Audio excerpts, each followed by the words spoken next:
good morning. Another day, another devotions for today. So, ang topic natin is yung tinatawag na ano ang purpose ni Lord sa sex, no? So, patuloy tayo mag-usap patungkol sa sex and theology sa series ng Sex and Theology. So, this one is Sex and Glory. Sex is not ultimately human pleasure, but about God's glory. When expressed within marriage, it reflects the designs of love, faithfulness, and fruitfulness. The misuse of sex dishonors Him, but the right use magnifies His wisdom and goodness. As with every part of life, sex must be lived out in a way that exalts Christ and displays the beauty of the gospel. So ito po is ang huling series pagdating sa Sex and Theology. Yan. Bakit nagkaroon ng buong series pagdating dito? Kasi madalas na pag-uusapan lang ito sa Bible, pero pagdating sa family, hindi na pag-uusapan to. So, mas maganda as parents, maganda mapag-usapan to within family. So, lalo na para mas maintindihan nila, maunawaan nila yung ganitong topic. Magandang maunawaan nila early on, yung sex is creations ng God, ng Panginoon. Ang Diyos ang gumawa ng sex. Sabi daw sa Hebrews chapter 13 verse, for marriage should be honored by all. Only legitimate, valid sex is within the boundaries of marriage. Ang Diyos ang nagdisenyo ng sex at ito'y nilaan ng Panginoon para sa mag-asawa lamang. So marriage should be kept pure. Panatilihing walang dungis ang higaan. What does it mean? Sinasabi ng Diyos na yung sexual life is nakakalugod sa Panginoon. At the marriage kept pure. So, for God's will judge the adulterer or sexually immoral. So, sa Tagalog, maging marangal sa lahat ng pag-aasawa at huwag dungisan ang higaan. Sapagkat ang mga nakikiapid at mga lalo niya ay hahatulan ng Diyos. Ito yung first teaching natin for today. Sex is meant to honor its creator. Ang sex ay nilikha ng Diyos at ang sex ay nilikha ng Diyos para sa kanyang kaluwalhatian. Ang isang tao, pag binigyan binigyan mo ng isang regalo, syempre, pag tinanggap ng tao na yon, yung regalong binigay mo sa kanya, and na-appreciate niya at nagpapasalamat siya, at talagang na-value niya, nagagalak siya, happy siya sa gift mo, di ba masarap sa pakiramdam, natutuwa rin tayo bilang giver, na natutuwa tayo yung tumanggap, puno-puno ng pasasalamat. Let's imagine na meron kang binigyan ng gift, at yung regalong binigay mo sa kanya, bukod sa hindi na iningatan, sinira pa, or hindi pa nagpasalamat sa'yo, hindi ba nakakasama ng loob yun? Now, imagine how much more yung Diyos na nagbigay ng isang regalo, because sex is a gift from God. Sex is created by God, then binigay sa atin, then hindi natin iningatan, at sinira pa natin, diba? Yung Diyos, meron siyang pamantayan, may standard siya na dapat natin sundan.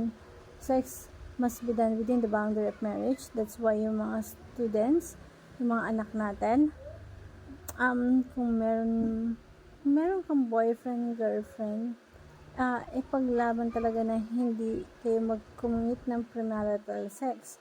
Kailangan, mas maganda kasal muna. Sex is meant to honor the Creator para sa kaluwalhatian ng Panginoon. It's not about us. It's not about being selfish. Kasi kapag meron kang girlfriend or boyfriend, binuksan mo yung gift ng Diyos prematurely na wala sa tamang panahon, tamang oras, na hindi mo It's a Christmas gift na bubuksan mo siya sa December 25 sa araw ng Pasko. Pero pag binuksan mo siya ng wala sa panahon, 'di ba, hindi mo na mabavalue, hindi mo mababali, wala na yung value na yung word, yun. So, sex must be done in God's way, within the boundary of marriage. So, sa real life, pag ikaw dalaga ka or binata ka, mas maganda na sa kasal ang bubuksan siya sa araw ng kasal. So, yung adultery, premarital sex is outside the boundary of marriage. So, kailangan natin siguro yung pamantayan ng Diyos. Number 3, sex is holy. And we have a duty to keep it holy.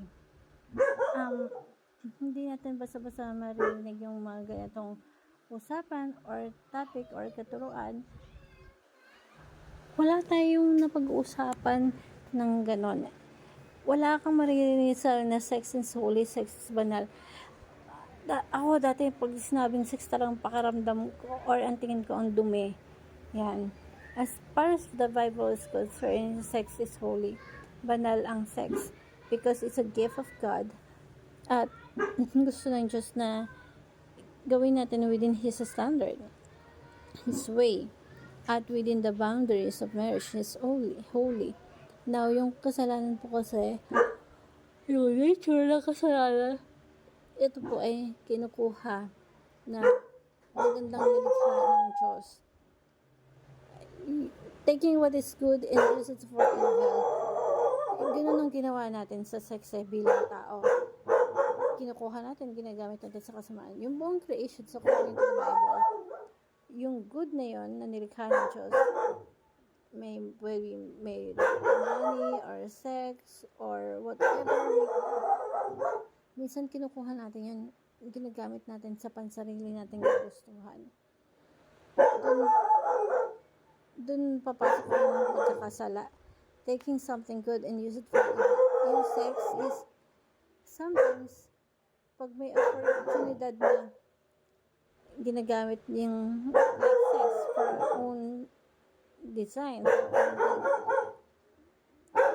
So, it's our duty to keep it holy.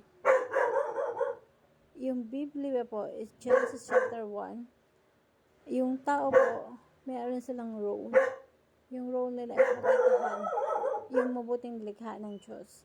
At yung role po na yun ay hindi matatapos yun hanggang ngayon.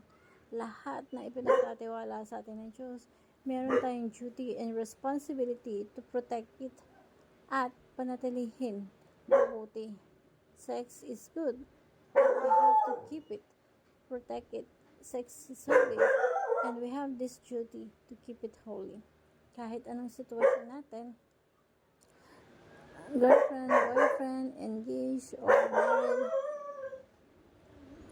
or 10 years, 25 years, 50 years, you have to keep it holy. Now, sa life natin, application nito, love your partner by keeping sex holy. Pag sinabing partner is, ito yung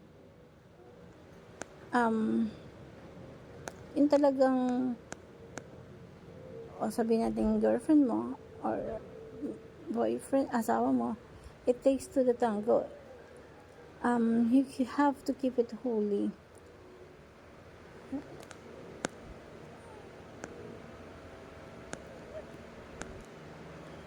So, yan. Dapat napaka-importante na lalo sa mga kabataan ngayon na mayroong girlfriend, boyfriend, na ikaw mismo tumindig ka, kailangan mong tumindig at ipaglaban na yung partner mo, yung girlfriend mo or boyfriend mo, ipanatilihin mo na holy yung sex.